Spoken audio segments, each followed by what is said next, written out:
Welcome once again to On the Brink Radio. This is Jeff Phillips Wefferson, recording this once again from beautiful Takaka, New Zealand, here on Te Waipunama, the South Island. Very, very, very magical place. In the 2 days in the future from now, which is 2 days in the past from when you're listening to this broadcast, if you're listening to it live on UCY TV, on the 15th of February, it'll be 20 years to the day since I first set foot both in New Zealand and in the Southern Hemisphere, leaving America out of Atlanta, Georgia on Valentine's Day 2000 and arriving in New Zealand. And I've hardly gone back to the Northern Hemisphere. I've been back to the Northern Hemisphere 3 times, and 2 times were in Hawaii, which isn't in the Northern Hemisphere by much. So I'm truly a Southern Hemisphere person. This show, broadcast number 311, it's called The Sacred Resilience of Life: Trauma, Transformation, Regeneration, and Rebirth. And it'll be scientific to a degree, but also quite philosophical and metaphysical. I'd like to open the show with reading some quotations from my very favorite of human scientists, authors, naturalists, Rachel Carson. These are some quotes from her book called The Edge of the Sea from 1955. Contemplating the teeming life of the shore, we have an uneasy sense of the communication of some universal truth that lies just beyond our grasp. What is the message signaled by the hordes of diatoms, flashing their microscopic lights in the night sea? When we go down to the low tide line, we enter a world that is as old as the earth itself, the primeval meeting place of the elements of earth and water, a place of compromise and conflict and eternal change. For us as living creatures, it has special meaning as an area in or near which some entity that could be distinguished as life first drifted in shallow waters, reproducing, evolving, yielding that endless varied stream of living things that has surged through time and space to occupy the earth. To understand the shore, it is not enough to catalog its life. Understanding comes only when, standing on a beach, we can sense the long rhythms of earth and sea that sculpted its landforms and produced the rock and sand of which it is composed. When we can sense with the eye and ear of the mind the surge of life beating always at its shores, blindly, inexorably pressing for a foothold, true understanding demands intuitive comprehension of the whole, the marginal world. The edge of the sea is a strange and beautiful place. All through the long history of Earth, it has been an area of unrest where waves have broken heavily against the land, where the tides have pressed forward over the continents, receded, and then returned. The shore has a dual nature, changing with the swing of the tides, belonging now to the land, now to the sea. Only the most hardy and adaptable can survive in a region so mutable, yet the area between the tide lines is crowded with plants and animals. In this difficult world of the shore, life displays its enormous toughness and vitality by occupying almost every conceivable niche. The shore is an ancient world, for as long as there has been an earth and sea, there has been this place of the meeting of land and water. Yet it is a world that keeps alive the sense of continuing creation and of the relentless drive of life. Each time that I enter it, I gain some new awareness of its beauty and its deeper meanings, sensing that intricate fabric of life by which each creature is linked with another, and each with its surroundings. There is a common thread that links these scenes and memories, the spectacle of life in all its varied manifestations as it has appeared, evolved, and sometimes died out. Underlying the beauty of the spectacle, there is meaning and significance. It is the elusiveness of that meaning that haunts us, that sends us again and again into the natural world where the key to the riddle is hidden. It sends us back to the edge of the sea, where the drama of life played its first scene on earth and perhaps even its prelude, where the forces of evolution are at work, as they have been since the appearance of what we know as life, and where the spectacle of living creatures faced by the cosmic realities of their world is crystal clear. Then in my thoughts, these shores, so different in their nature and in the inhabitants they support, are made one by the unifying touch of the sea. For the differences I sense in this particular instant of time that is mine are but the differences of a moment, determined by our place in the stream of time and in the long rhythms of the sea. Once this rocky coast beneath me was a plain of sand. Then the sea rose and found a new shoreline. And again in some shadowy future the surf will have ground these rocks to sand and will have returned the coast to its earlier state. And so in my mind's eye these coastal forms merge and blend in shifting, kaleidoscopic pattern in which there is no finality, no ultimate and fixed reality, earth becoming fluid as the sea itself. On all these shores there are echoes of past and future, of the flow of time, obliterating yet containing all that has gone before, of the sea's eternal rhythms, the tides, the beat of the surf, the pressing rivers of the currents, shaping, changing, dominating, of the stream of life, flowing as inexorably as any ocean current from past to unknown future. For as the shore configuration changes in the flow of time, the pattern of life changes, yet never static, never quite the same from year to year. Whenever the sea builds a new coast, waves of living creatures surge against it, seeking a foothold, establishing their colonies. And some come to perceive life as a force tangible as any of the physical realities of the sea, a force strong and purposeful, as incapable of being crushed or diverted from its ends as the rising tide. Beautiful, awe-inspiring words from Rachel Carson. I'm getting ready to ride my bicycle down to the ocean here in a few minutes and continue recording the second half of this show. But this show is in honor of life. And that's a pretty big topic. And it's really hard for us to get our minds around exactly what is life, because in our way of thinking we try to contrast what is life with, well, it's not life. And so the first thing that comes to my mind is that, like machines, like tanks and bulldozers and guns and computers and stuff like that. That's not life. But to me, rocks and minerals are part of life. They're part of the body of Mother Earth. So I guess I'm wrong, because technically these machines are made from substances that were alive as part of the body of Mother Earth. Well, I mean, like an animal is alive, but then if somebody kills it to eat it, it becomes dead. So they're not eating something that's alive, they're eating something that's dead. So is a machine made out of substances that used to be alive, but because they've been extracted and processed and changed and mutated, they're no longer alive. I mean, it's kind of a blurry area there, because it's the actual life force or energy, the chemical construction, the physiological, the enzymes and things like that in plants that give us their nutrition. So if a plant's totally dead, like if it's dried out and it's been laying in the sun for 2 weeks, but even then it might still have some nutritional value. So it's actually a really tough question to think about the distinction between life and non-life. But in terms of the individual person, we think of life as being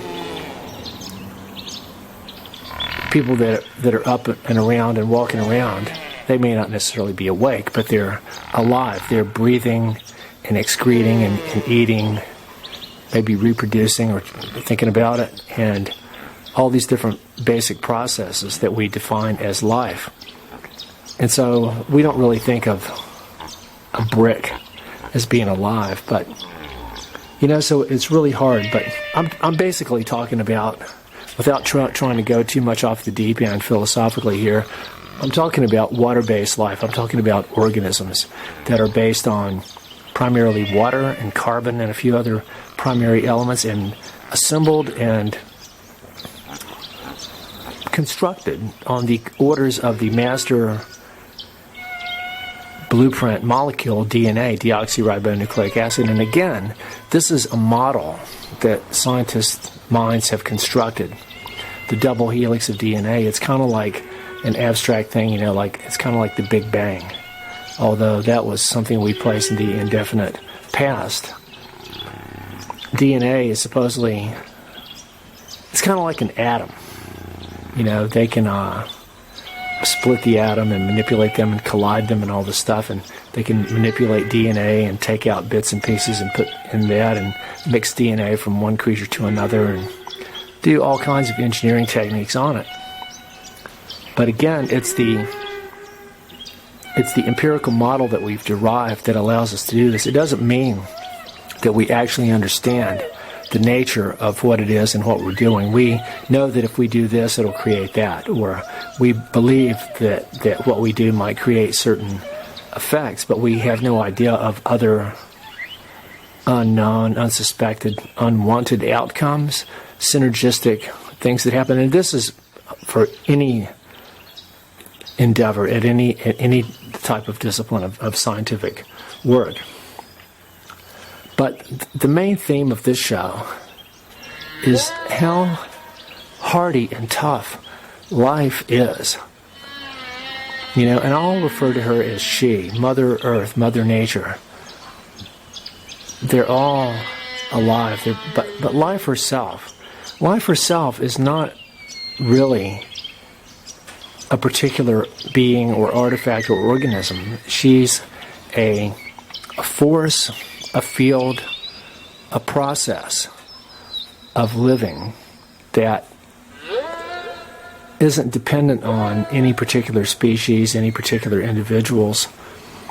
But I guess, like, materialistically, reductionistically, you could say that life is the multiple ways that DNA creates to make sure that it stays alive. And but it's almost like it's a lot more complex than that. There's a beauty, a highly astronomically improbable beauty to the inconceivably amazing life forms that are constantly created. And we know very little about even who's on the earth with us now, much less everybody that's existed before us. But the standard consensus wisdom is that they say 99.9% of all life forms that have ever existed have gone extinct. And we're talking over billions of years. And so species might have lived for hundreds of millions of years, like the trilobites, for example. But this is so long. A few hundred million years is really nothing. It's not very long in the time span of the Earth. And again, we're talking about this illusory concept called time, that along with space, it's really an artifact of our mind. It's really a map of our own consciousness that we're analyzing and studying, rather than the things themselves, which that lends a lot of further complexity to everything. But life is our family of beings, all the other species of life, all the kingdoms of life, the plants, the animals. I conclude the rocks and minerals and crystals, the algae, the fungi, the slime molds, even to me, water, and the hydrosphere, and the lithosphere, and the atmosphere, the clouds, the volcanoes, the lava, the auroras, the currents of the ocean, the winds, the storms, the thunder and lightning, even the star nations. To me, this is all part of the livingness of the universe, the cosmos. But if we stay focused just on biological life, we believe that almost all of life that's ever existed has gone extinct. Yet, the Earth is extraordinarily densely populated with millions or billions or trillions of different varieties of life in all possible ecological niches. Astronomer Thomas Gold reckoned that the vast majority, at least equal to all the biomass of beings that are on the surface of the earth and the air and the ocean, at least that much, if not more, biomass of everything that was alive was these subterranean microbes that live down in the soil and even in the rocks, and the cracks between the rocks and in the rocks themselves, and that they're anaerobic, meaning they don't need oxygen, they don't need sunlight, they don't perform photosynthesis. They derive their energy from chemical processes down inside the rock. And beings like this could be found on places like Mars and the moons of Jupiter and Saturn, maybe the oceans of Uranus and Neptune. Very, very, very interesting. So, in terms of the mass extinction event hypothesis, which we're pretty sure something like that has happened numerous times, and probably many times depending on the level of severity that you want to talk about. They talk about 5 major mass extinctions, which was believed to have reduced the total amount of life to a tiny fraction of what had been before. But many smaller ones that result in one of the immediate things of, say, for example, an impact from a comet or asteroid is the onset of relatively sudden global climate change in a true sense. That because of all the material spewed into the atmosphere, the smoke and the dust and the carbon and stuff like that, and maybe volcanic emissions, not even the toxicity of those, but their darkening of the sun and reflecting of the sunlight and preventing the infrared energy to escape or allowing it to escape. All these different complex variables severely altered the climate of the Earth and cooled it down a lot, that made life difficult or impossible for a lot of life forms and this was something that wouldn't have had an instantaneous effect, that would have crept in over the next days, weeks, months, and years, decades, and centuries, as they found that they had less and less food, less and less places to go. Temperatures were colder than they were used to. So this is part of the ongoing scenarios that life on Earth has survived and endured who knows how many times. So life can be reduced down to a very tiny fraction. We don't know how. I mean, we don't know if every single thing on Earth was completely dead except for like a handful of soil full of microbes. I personally believe that alone would have the ability to regenerate a whole planet of life forms, and who knows what it would be. Because to me, the creativity of life, DNA or whatever you want to call it, is sort of like a musical composition called a fantasia. As far as we know, Mother Nature never creates the same thing again. We don't know for sure, but in the same way we believe that every snowflake is different.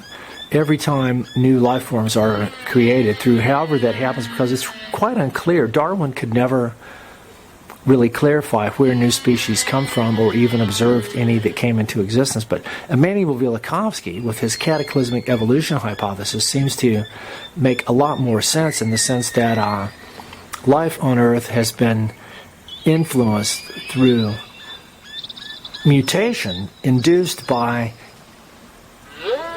effects from cosmic encounters with comets and asteroids, or maybe passing through the tail of a comet, energetic bombardment from supernovas, cosmic rays. All of this is part of the cosmic context of life on the Earth. And so we've had bouts of sudden changes in life due to these catastrophic impacts. For example, if you study geology, there's this big event called the Cambrian explosion, which is where relatively suddenly, in geological time, which probably only means a few 100 million years or so, relatively suddenly, all kinds of new life just kind of seemed to appear out of nowhere. Now, this could be an artifact of the way that we try to look at the fossil record, because it could be that through different factors and processes and reasons that whole significant layers or chunks of the fossil record are missing or don't exist or were never even created to begin with. So we see that. We don't see that as a gap in time. We just see what came next as if it was continuous, and we don't really know that for sure. But a lot of new life forms, and apparently, when you start looking into it, a lot of new sort of basic designs for bodies were tried at the Cambrian explosion, with different kinds of symmetry, different numbers of limbs, different kinds of things like that. And then most of them died out or didn't last that long. But the ones that we are, with the vertebrates, with a backbone and a head and 2 legs and 2 arms, that seems to be I mean, we can't really understand the wisdom or the intelligence behind this, but it could be that particular design worked better for the way the conditions were on the Earth from then on, in terms of the gravity and the ratio of light and the climate and the composition of the atmosphere. And so life is continually not only adapting to and with conditions on the Earth, but interacting with the Earth and their environment in ways that are largely symbiotic. Some relationships are parasitic, if you look at the animal kingdom. It's so vast and so complex, and so it's like almost every possible combination of how to live and where to live and what to do and how to get around and how to reproduce and how to eat and who to eat and what and how much. It's like all of this is being constantly tried and experimented with, as if the consciousness of life is just the most ultimate artist in the universe, just only a notch down from the consciousness, the artist that's created the stars and the galaxies and the comets and the asteroids and the nebulae and the clusters and all that. And it's really all part of the same consciousness, of which we're a part, a tiny, tiny, tiny little drop of that cosmic creativity is our true birthright as the people of one heart. But life is very resilient. She's been able to withstand all kinds of horrible, catastrophic, nightmarish conditions on the Earth for so long. Heat, temperature, cold, dark, radiation. And she might have mutated, but she's survived. And a technical question that I haven't found the right person to ask is, does DNA itself mutate? Does the DNA change? Well, I think I'm going to bicycle down to the ocean now and sit there with my little fluffies and some sand crabs and record the rest of the show and talk about the whales and dolphins as being guardians of water-based life on Mother Earth. And I'm going to sit right at that area where the ocean meets the land, that intertidal magic zone that Rachel Carson so eloquently just described in her words that I read. Now I'm sitting out at Rodotai Beach. I'm about a meter from the edge of the river that goes right out into the ocean. And the river is flowing quite strongly out to the ocean. So I guess probably in about an hour it'll be low tide. Yesterday I was here right at low tide and walked all the way out to the breakers, probably about almost 2 kilometers. I don't know if you can hear it or not. There's a really loud, to me, compared to the silence of yesterday, there's a loud motor. It's probably some kind of fishing boat that's probably got to be at least 3 kilometers from me, but it's so loud. I mean, I can't imagine how loud it must be if you're actually on it, or how loud it must be to anything in the ocean, anywhere within a radius of 2 or 3 kilometers or more. Anyway, I'm in Rachel Carson's home territory, and whenever I'm in places like this, I really feel like that her spirit is with me. I've been so lucky to be able to come and spend some time here almost every single day. I can only think of 2 days that I haven't come here around sunset in the past 5 weeks. It's been so awesome. Have my swim. I think that I'm not sure that pantheism is actually, that you'd think of it as an organized religion in the sense of like Buddhism or Christianity. I don't think there's any pantheist temples or anything like that, because a pantheist temple would be nature herself, anywhere out in nature, any sacred place, which is really everywhere. But I think I'm a pantheist. This guy in Tasmania told me that once, because I see the beauty and the sacredness in everything. And I think that just about everything is alive in its own kind of way. I hesitate to say that machines and things like that are alive. A bulldozer. We can attribute anything that we want in our mind, which is really what everything is. But water-based life, biological organisms, plants, animals, amoebas, things we just don't know about, and most of which have come and gone on the earth long before us. We only know them through, we know them through our ancestral memory of the consciousness of our DNA, because we sort of encode, in a way, probably everything that's come before. And what they say is ontogeny recapitulates phylogeny. That was something we learned in biology. That means that the development of the individual organism sort of goes through stages that mimic or replicate the evolution of the whole species from the beginning. So the human embryo, goes through a stage that looks like a tadpole, and it has gill slits and maybe fins, or that kind of thing. But it's really, I think that it's all very much more complex than we're willing to give it credit for. We can only deal with so much in our mind. We create these maps and concepts, and then we're pretty much content to just sit back and deal with that, rather than to continually grapple with the fact that these are really just maps and concepts and not the reality itself.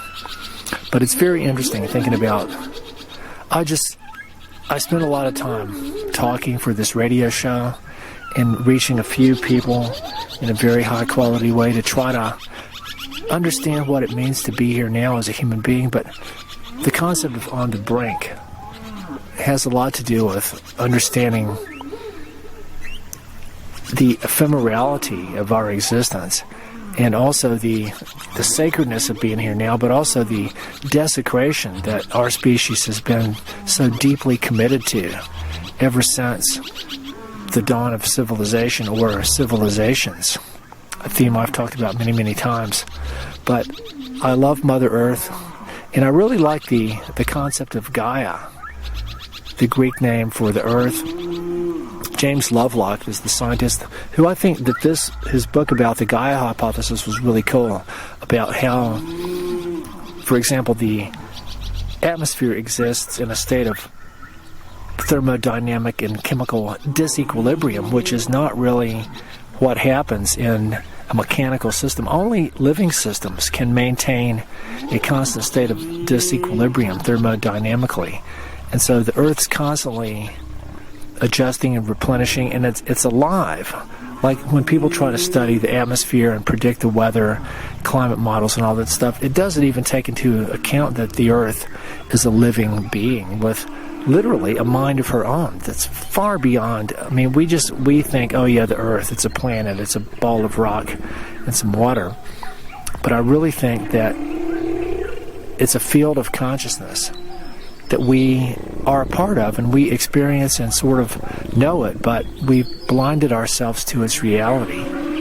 But I really think that Gaia, if we want to look at it as it's not an extraterrestrial intelligence, it's a terrestrial intelligence. Terrestrial meaning that's her, the earth, the land, the planet. So she is an auto-terrestrial intelligence, an ATI, auto-terrestrial intelligence, or maybe intraterrestrial intelligence. And she loves us, but she's very confused and not happy with us. And I just was thinking today that Mother Earth and our fellow life forms are really confused about how to deal with us, because throughout most of our existence, we've been an integral, harmonious part of the family of life. We weren't a threat or an enemy or an invasive parasite or a danger to everybody else. We weren't the tyrants of the earth until very, very recently in our history. And so the tradition of all other life forms, including Mother Earth, relating to us has been as a well-loved member of the family, and we've just gone off the deep end. And so I think it's really hard for them to change their behavior towards us. It's hard for beings that are made exclusively really of love to actually have retribution and anger against us that is truly justified because of the wanton destruction we just continue to wreak in every possible way. And so I think karmically, we are doing a lot to destroy ourselves, even though we are doing a lot to convince ourselves otherwise. But the reality is, we are wreaking major havoc ecologically in almost every possible way. Australia being a very, very, very prime, very sickening and sad example of that. Australia is a microcosm of Mother Earth. Very practically defenseless, because she didn't need defenses until the Europeans came. And so Mother Earth relates to us like that. We're one of her children, and she's having a hard time recognize us as the invasive viral parasite that we've become. And maybe she has seen this before and knows it's just a passing phase. But there's going to come a time when the healing process is going to have to get a foothold, and she's probably going to send out something like white blood cells, but at a different level, to get rid of the disease agents. And these white blood cells could be, well, the Hopi Native Americans call it the purifiers. And they reckon the purifiers are people. I don't know. It all gets very, very confusing and complex. But I'll close on the basic idea of Dr. John Lilly when he talked about his perception that the whales and dolphins are repeater stations for water-based life on other planets, that the signals of water-based life are weaker than that of the machine solid-state intelligence that's trying to use us to create it so it can take over here on the Earth made of silicon rather than carbon. But that they're in touch with water-based life on other planets and other star systems, and that they are integral to maintaining the balance of life and the connection between Mother Ocean and water-based life. And I know that the connection of the whale-dreaming people of Australia are part of this same process. And this whole very, very deep connection, which I call the cetacean, Karingi, Lawler, Lilly, Narby, Ricketts, Velikovsky, Klub, Napier, Alvarez hypothesis, where it ties together all these different things. This is central to my whole life, and when I return to Australia in about a month, I'm going to be engaging in a very major healing expedition, possibly to Mount Yango, but then to Three Hummock Island, Tasmania, possibly Flinders Island, the Bay of Fires again, Mount William, Apollo Bay on the Great Ocean Road, then Kata or Kangaroo Island, Victor Harbor, and Second Valley. Follow the songline up to the Flinders Range, St. Mary's Peak, Wilpena Pound, then to the Central Desert, Uluru, Katajuta, Attila, and Alice Springs. Hopefully do a mural for the YHA again there. Go to Darwin, the top end, Litchfield, Nipmuc, Kakadu, Arnhem Land. Go over to Broome, Darby, and Kununurra, and down to Equestro and Pernalulu, or the Bungle Bungles. Then over to, I want to visit the Guion, the Bradshaw Rock Art in the Kimberley, which is very, very, very cosmic and quite remote, but maybe I can reward myself after, in my 20th year of traveling in Australia, to finally make it to see the Bradshaw Rock Art. Then I'll go to Carragini, Hammersley, Chichester Mills Stream, Python Pool, Mount Bruce, Broome, Denham, Denmark, D'Entrecasteaux,